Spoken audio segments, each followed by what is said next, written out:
I'd like to welcome each and every individual to Voices of Integrity and Do You Hear My Voice Now podcast. And we're hopefully, I'm hoping that this is the last one in the spiritual abuse. It's like, jeepers, this is a hard one. And so we've gone through just the overview of it, and then we've gone through, everybody. It's interesting. It's so interesting. It's fascinating. Like, one of the best things I think I've gotten out of this series is that the spiritual abuse doesn't go ahead and only like it's not just about spiritual, but it's about everyone, like every kind of abuse, mental, emotional, relational, moral, like all of that kind of stuff. It all interconnects together. And so you learn how to stop spiritual abuse or potentially heal from spiritual abuse, and you can heal from stop any type of abuse. So this isn't like it's so weird. I mean, it's just the strangest thing in the world. Like pastors, they're supposed to be shepherds. Like they're the strong ones. They're the ones that are like they're the shepherds. They're the ones that are spiritually strong. They're the ones that you know. But it's like they can't even hear it. Like they can't even hear it. Like I know some people in high level positions, like founders and presidents, vice presidents of large Christian organizations, and they won't use this. They won't even they're not even going to acknowledge it. They're going to put their head in their sand and they're going to just pretend it's not even there. And it's like, come on, guys. And they are guys. They are guys. And so we've gone through and we learned about the flip strategy and then, say nothing, strategy and out of fear. And today's is going to be, last time we talked about the gossip strategy, which is fascinating. You bring this up to anyone, and they're like, what's your motive? You mean as a one who's been abused? What's my motive? As if it's my issue. like, like to see what Dale Williams and Emmanuel Baptist Church did to my wife and my kids. And, and I'm the one being quizzed and grilled. Like, like Dale and I have a mutual friend. We've had, and I talked to him about it, and it's fine. It's okay. It's just interesting. I mean, I'm glad I've experienced this before, so it wasn't the first time. And he's like, "Well, if I go, like, what's your motive? Like, like I'm the bad guy. Like, why doesn't he go to Dale and said, Dale, what was your motive in doing this? He probably won't question Dale motive because you don't want to question pastors' motives. Like, oh my goodness. Like they literally preach like just a few weeks ago. The pastor of the church we're going to, and I like the guy, nice guy, but he goes ahead and preaches about what was it, Moses, Aaron, and the Israelites who questioned him, and they sucked up that God sucked them up into the earth and killed them. Like you're not trying to go ahead and connect the dots, and that is if you question pastors, God's going to kill you. I mean, that's not what he was trying to. Like, if you go up and ask him, say, "Hey, what was your motive in teaching that lesson, teaching that sermon, going through that sermon? Was it to not question leadership?" Oh no, that was seemed like it. Seemed like you're doing dot one, dot two. But today, and then he said, "Well, what's going to happen? And I appreciate him doing this, and I get it. It's just you see all this, and you just go, no wonder, especially women. Like this is the thing. It's like pastors are largely men, and they often prey on women, and they go after like who'd this hurt the most? Not me. It hurt my wife and my kids the most. And it's just weird. I mean, there's so much stuff. There's so much stuff that you can look and say it's clear on what Mark's motives was then. It's clear on what his motives have been for the last 20 years. It's clear what his motives, but Dale, his motives are also clear, but nobody wants to see it. Now, legal, you're not supposed to take people to court. Like that's what you're taught. What they mean is pastors can take you to court for what? For saying something they don't like. They use the legal system to go ahead. So they called the police on me. For what? So this friend of ours, mutual friend, he said, what's Dale going to say? And I'm like, well, I don't know, whatever he says, I can assure you it's going to sound good, because that's what abusers do. They just sound good. They just go, wow, that sounds logical. That sounds sensible. And so my brother, who is, associate pastor when it happened, when Dale called the police on me, I'm visiting the church, for crying out loud. I've been invited to come back. What changed? Like, what happened? So my brother, he was even shocked by it. And so he asked Dale, like, why did you do this? And Dale's like, well, Mark went ahead and sent a threatening email that sounded threatening to Doug Reiner. And that's why we did it. I'm like, what? Like, and my brother just took it. Why? Well, he was kind of part of it. Like, the Jews are part of, killing Jesus.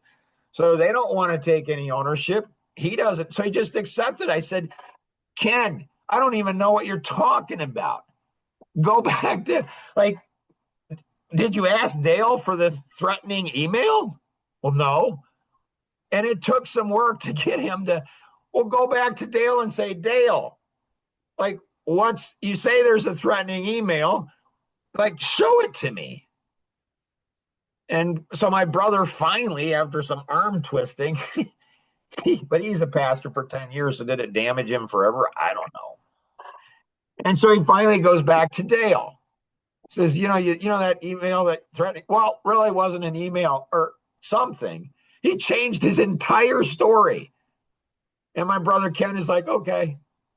Why? Because nobody wants to do it. Everybody wants to believe that the pastors who get up and they talk. I mean, if you're training pastors, what a great series to train them on. Say, you might not want to do this, because there might be somebody in your congregation. You don't have to fear Mark physically. He's not going to do anything. Like, it doesn't make any sense. It just doesn't make any sense. But he might expose you. And the heart is not vengeance. It's just exposure. It's like what's bound on earth is going to be bound in heaven. What's bound on heaven, or what's loosed on earth, is going to be loosed in heaven. What does that mean? Like so the legal system, like, you're supposed to be, innocent until proven guilty, but that's not how they work with churches.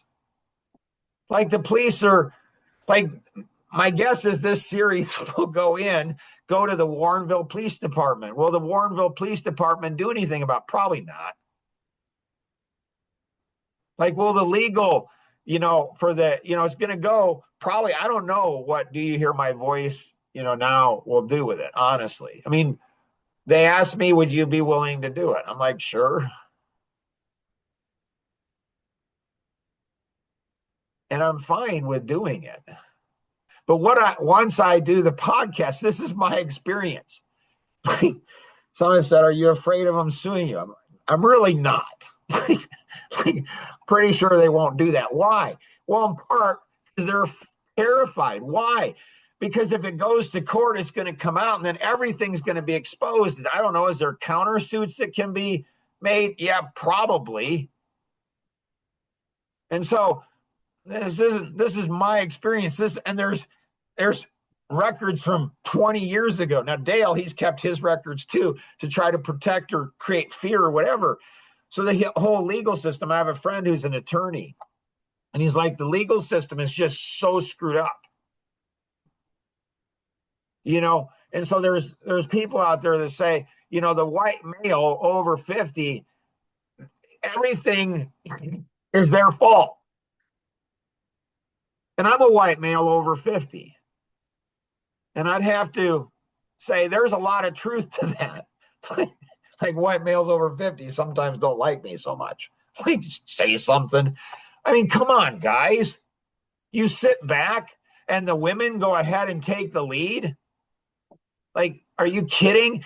Like, if Dale is doing this if he did this to me, my wife, and my kids, he's doing it to other people. He's done it. This is what abusers do. They just do.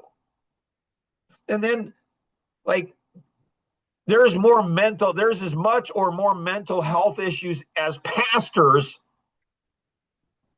as there are in the regular public.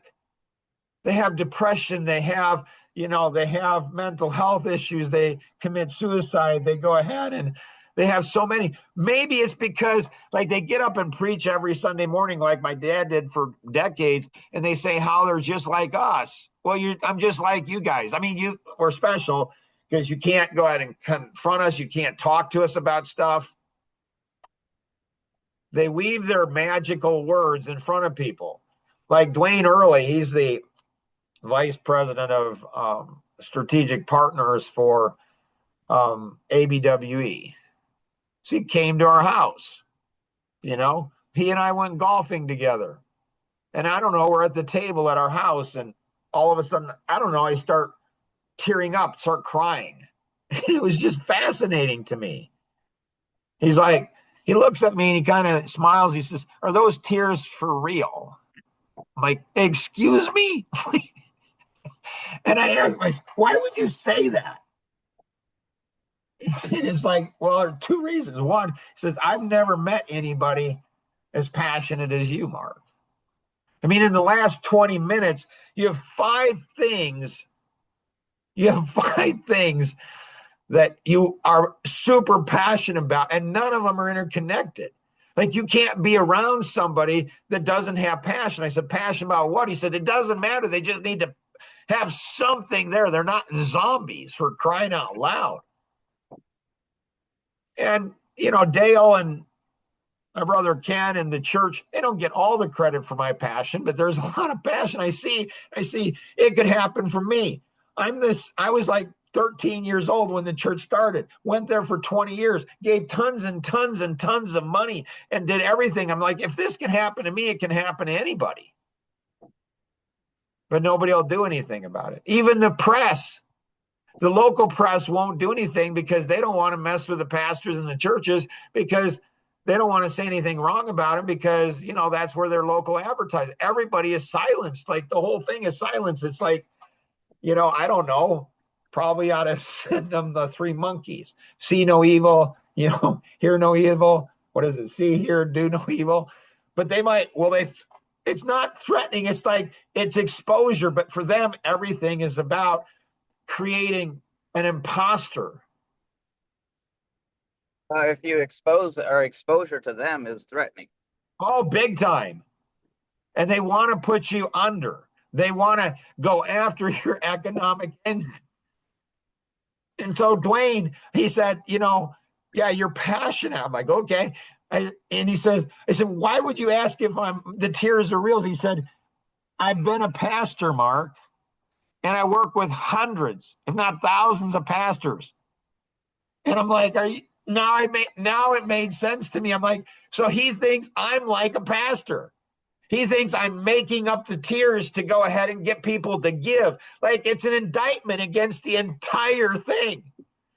Our current pastor, he goes ahead and says openly in front of everybody, he's going to go to a pastor's conference, and they're all going to talk about how big their churches are and what's going on. And there's all this testosterone. He jokes about that publicly. It's on a recording in one of the sermons. But does he do anything about, poor guy? Like, what's it like to go ahead and be part of a group of people where there's all this testosterone there's all this hypocrisy. There's all this mental health. There's all this stuff. They get together and talk about how tough they have it. And he can't do anything about it. He's helpless. And it's like the sheep leading the sheep. They're not shepherds. So in law enforcement, what are you supposed to do, or the legal system?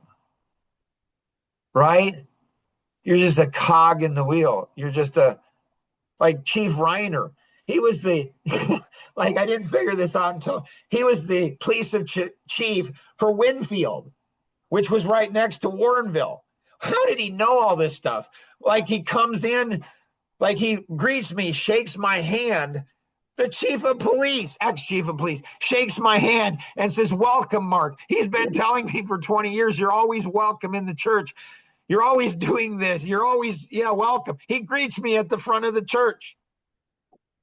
And then Greg Sutton, he comes up and gives me a hug. And I, like it's obvious. It's clear. It's so clear. Mark is not a physical threat. It's just not. And then, I don't know, 45 minutes later, Doug, the ex-chief of police.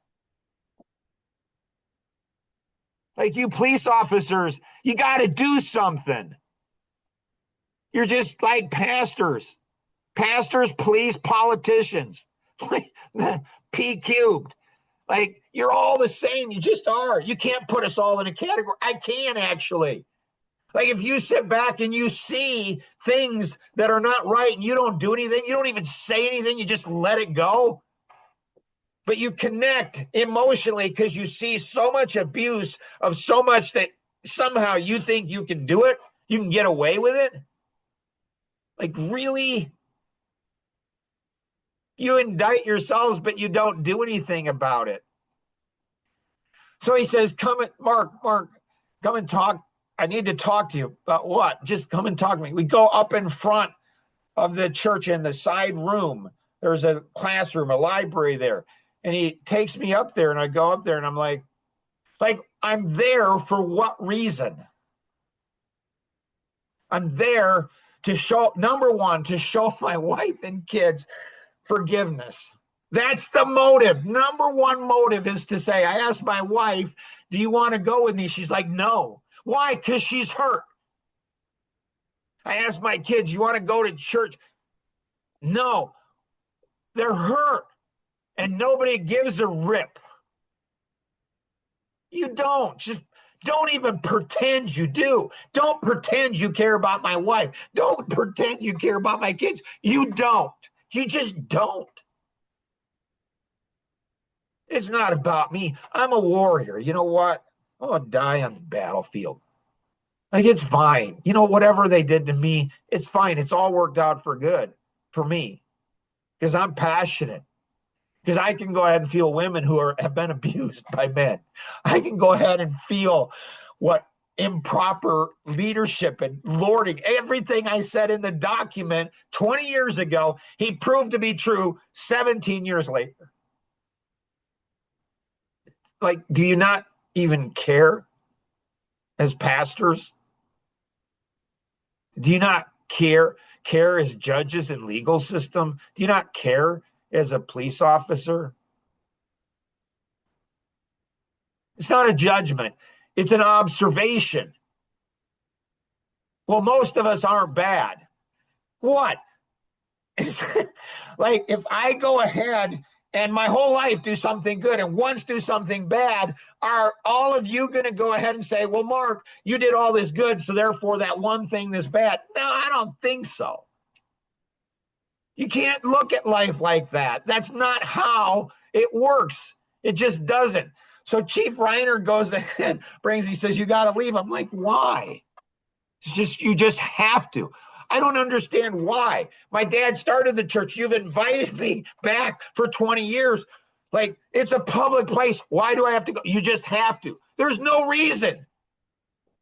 There's no reason given, like nothing. He didn't say, "Well, you're a threat." He didn't say anything. You just have to leave. You do what I tell you to do because I'm the law. I understand. Really? Come on. And tears start running down my face. He doesn't care. He doesn't care about me. He doesn't care about my wife. He doesn't care about my kids. My 10 grandkids get to have this legacy. They don't care. And he's like, well, if you don't go, we're going to have to call the police. I'm like, okay, call the police. I haven't done anything wrong. Like there's no threat. The guy's quiet. He doesn't talk. He's not disrupting anything. He's just being there because number one reason is because I want to go ahead and show my wife and kids you can forgive. Come on. My second motivation is I grew up in the church and my dad died and I wanted to have some memories. The third reason is my son committed suicide 2 years before I went back. And he got up and he spoke in front of the church and he did all this stuff and he grew up in the church. Come on, guys. Are you kidding? Are you joking? Like, really? You goofballs. You're just goofballs. Like, what in the world are you thinking? You have no fear of God.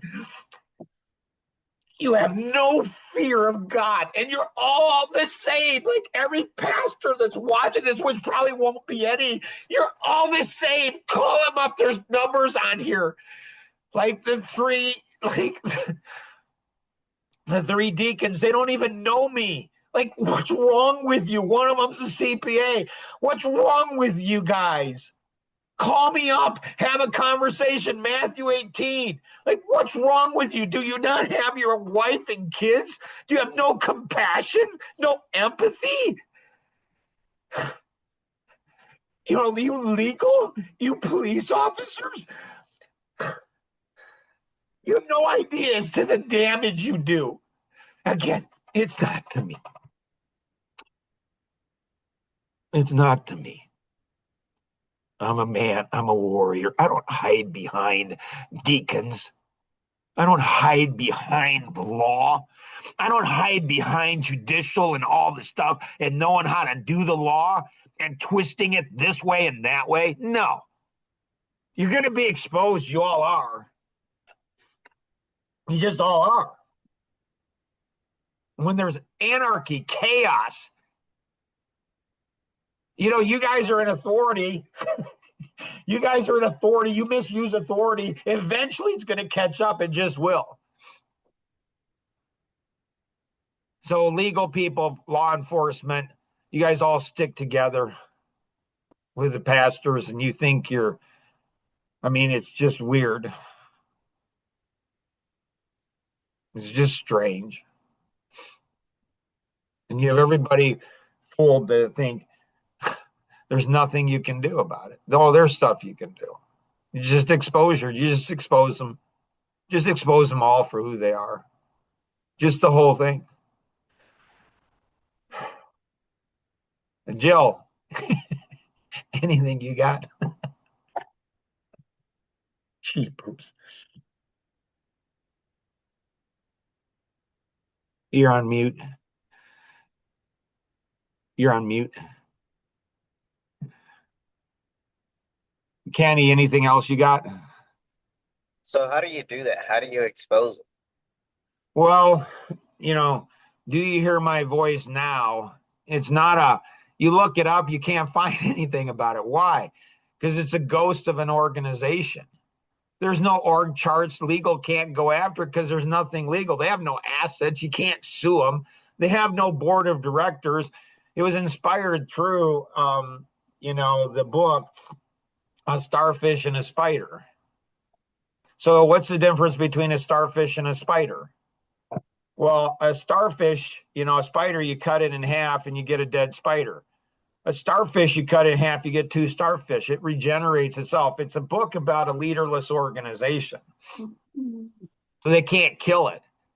So pastors in the church, like there's people right now, and if a pastor watches this, there's people right now in your church that likely are part of Do You Hear My Voice Now?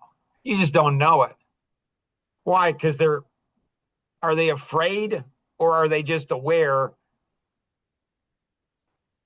So, you know, if you're not abusing people, if you're not mistreating people, you have nothing to fear. If you are, it's going to be exposed, and it's going to be exposed in a big way. And your entire ministry, your entire career, it'll go down. You'll just go down.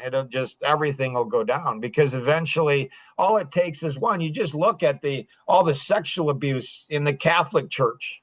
It's not just the Catholic Church is doing it. You talk about the guy in the gymnastics that for years he gets away with it, but there's one girl, one family, one girl, one family, and all of a sudden exposes everything. And that's all it takes. And it's like, you know what, Mark? Be the one girl.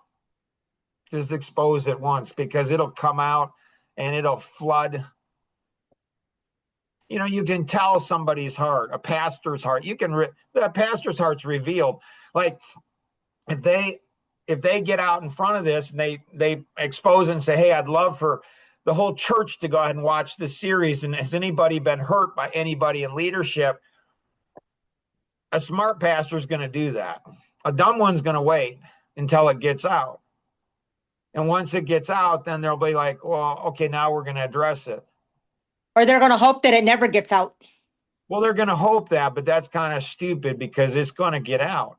Like it's going to get out. And so you can tell. So I don't know, Kenny, you go ahead and get this out to everybody. I don't know what Do You Hear My Voice Now is going to do with this, honestly. I mean, are they going to go ahead and, send out email campaigns to like everybody? And I don't know, maybe.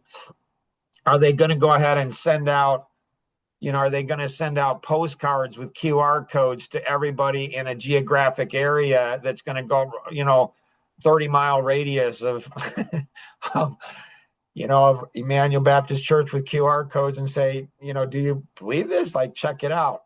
Or, can you go ahead and rent billboards or advertising or put in newspaper ads? It's just, you just expose it to the whole thing. I don't know. Do you go ahead and have flyers that you hand out? Do you go ahead and create booklets and send those out to people? So there's so much in media now, China, Russia, they're having a hard time containing, like they're trying to contain everything and control everything. And that's how pastors are too. They're like communism. Not all pastors all the time. Don't be stupid out there. But the point isn't, you don't have to, like a little leaven leavens the whole lump. You got to go ahead and deal with it. And if you're like, this is what's funny is they all come together for mutual good, but they won't go ahead. I would bet money that a pastor's going to, they're going to be, I have a feeling there's going to be a lot of pastors that see this, but will any of them call Dale? Say, hey, Dale, dude, what's up here?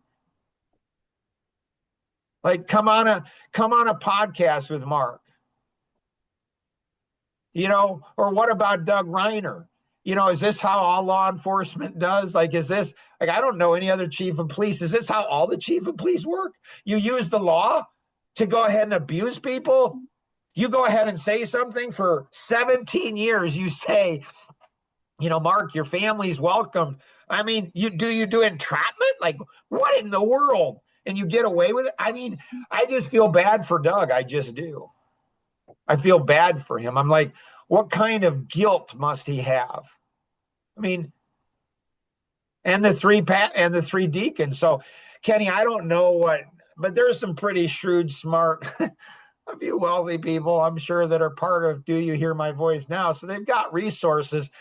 So there's internet stuff. I mean, there's a whole bunch of stuff that you just expose them. And unfortunately, I mean, me, I don't care. Like, I'm 61 years old. What are they going to do to me?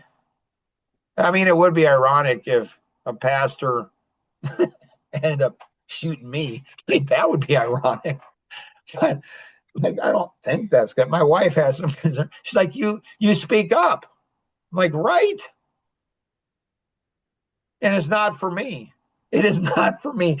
You know what? I've seen so much good come from this. It's insane. In my life, my compassion for women, my understanding of, like, I just hurt for women. Just hurt. But I think I hurt more for men, because what's it like to be created as a man and you got no connote? Like you just like, what's it like to be a man and you're so fearful of somebody saying something, asking a question? They can't even ask a question. Like you're afraid, you're terrified. You're just absolutely terrified. What's it like to be a man like that? I mean, it's just got to be miserable. So, Kenny, I don't know. You just report the story to, like there's on the website here. Yeah, do you hear my voice now at gmail.com? Just send them a story and say, and see, and they'll give you suggestions, ideas. So, but why are they, why don't they expose?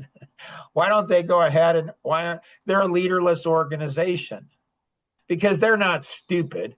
The people that are involved in this, they're not stupid like me. Like, I don't care who you know who I am, whatever. And so but they're not going to necessarily, you don't have to know who's doing it, Kenny. Like, you don't have to put your name out there. You don't have to get on. You don't have to do any of that. So let them do their magic. Let them do their work. Let them go ahead and take the heavy lifting, especially for the women. The women are so vulnerable, and they want to believe the men. They want to believe the pastors. Dude, I want to believe the pastors. I really do. I want to believe, like, if somebody asks, what would you like from this, Mark? Like, what's your goal? I mean, for healing for my wife and kids. I'm healed. Like, you know what? It's fine. It's just a flesh wound for me. Like, it just is. It's not. When your life vision is bigger than death, you get over stuff. So I want healing. Well, what would it take to have healing? I don't know. A letter would be a good start from the 3 deacons and Chief Reiner and Dale Williams to say, we're sorry. We're sorry that we did this to your dad, to your husband. We're sorry. I mean, public at church, invite us all and all my grandkids and all my kids to come back to the church and apologize publicly, like you did, put me out of the church. You put me out of the church publicly, so publicly apologize. Like, look at the evidence. It's like, it's just crazy. I mean, I'm trying to use the biblical and you're using my dad's diet. It's my dad. I knew he's a good dad, but he had a lot of failings. And so, I mean, really be sorry. Don't talk sorry, but be sorry. Maybe there'd be healing that would come in other people's families too. Jill, anything else you got? You brought up something that is very interesting to me. Uh-huh. And it, as far as, to me, these men are not what I would consider to be a strong man or a man in the Bible that is worthy of leadership. But Right. what does it mean to be a strong man? What does it mean to be because the men of today, to me, have been, I don't know if it's that they've been beaten down They're or emasculated. they have been emasculated, and they don't have the gonads to stand up and Right. and say and take a stand. Right. They hide behind the women's aprons, they hide behind everything else.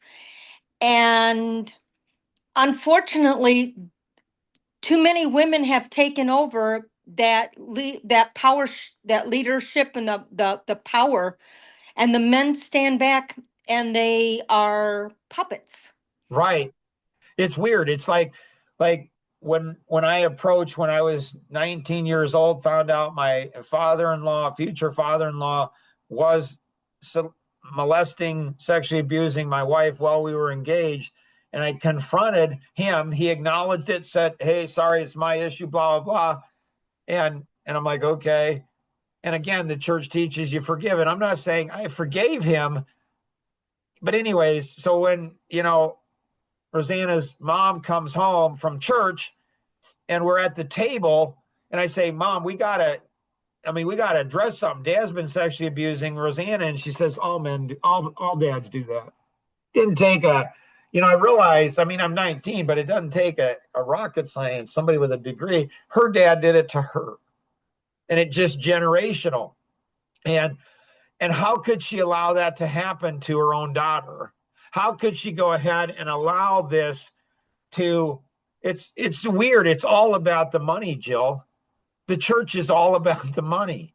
Like these big mega churches, man, if you're a businessman and you want to learn how to run a business, go to a mega church, go to a big church, man. They got it down.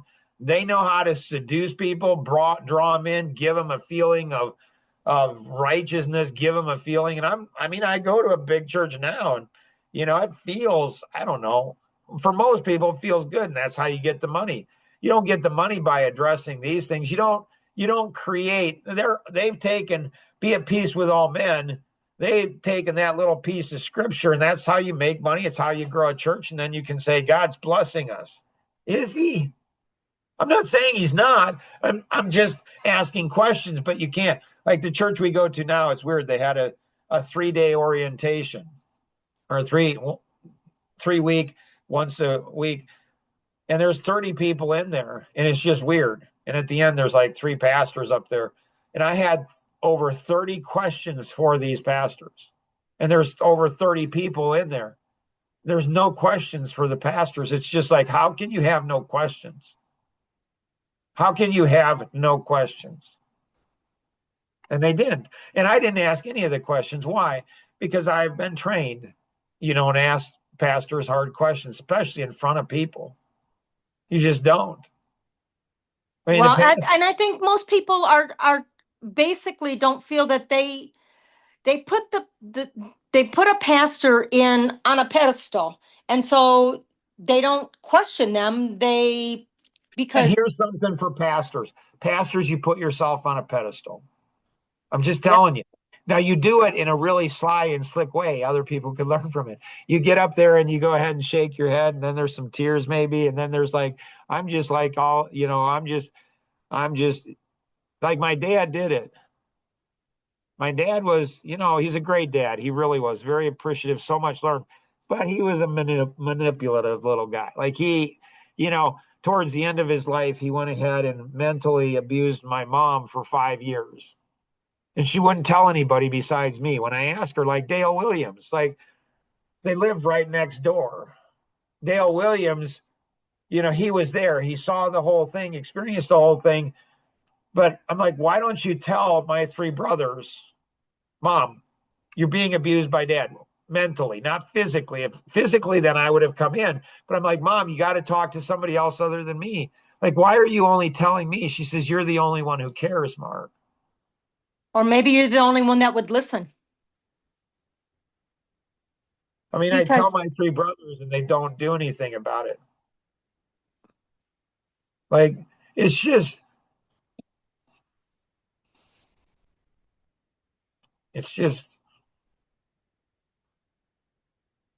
yeah. So hopefully this is the last one, but Jill brings up a good topic. Like, hopefully there's pastors on The Secret that are watching this. Like, hopefully there's pastors on The Secret on the sly that are watching this. And, there's a great book out there and it's titled Why Men Hate Going to Church. And it gives the whole history of the church, the entire music and songs and messaging, everything is designed to emasculate the man. Because if you can get the women, if you can seduce the women to come to church and they bring their husbands, and then you can seduce the husbands to think they're strong men when they're really not, and to be quiet, to be silent, just do what we tell you to do. I can't imagine what could possibly go wrong. Like, the church doesn't realize you're training people in the church to go ahead and follow cult leaders. You just are. Nobody says that. Like, why can't you even ask that question? So I don't know where this is going to go from here. Thank you. Do you hear my voice now? Appreciate all of you that are involved in that. The young, the old, the men, the women. It's spreading and spreading and spreading.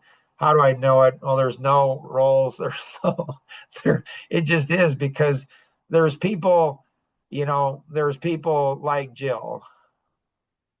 There's people like Kenny. There's people like Becky. There's people like Nora. There's people out there that are saying, hey, maybe I can't do, that's another idea, Kenny.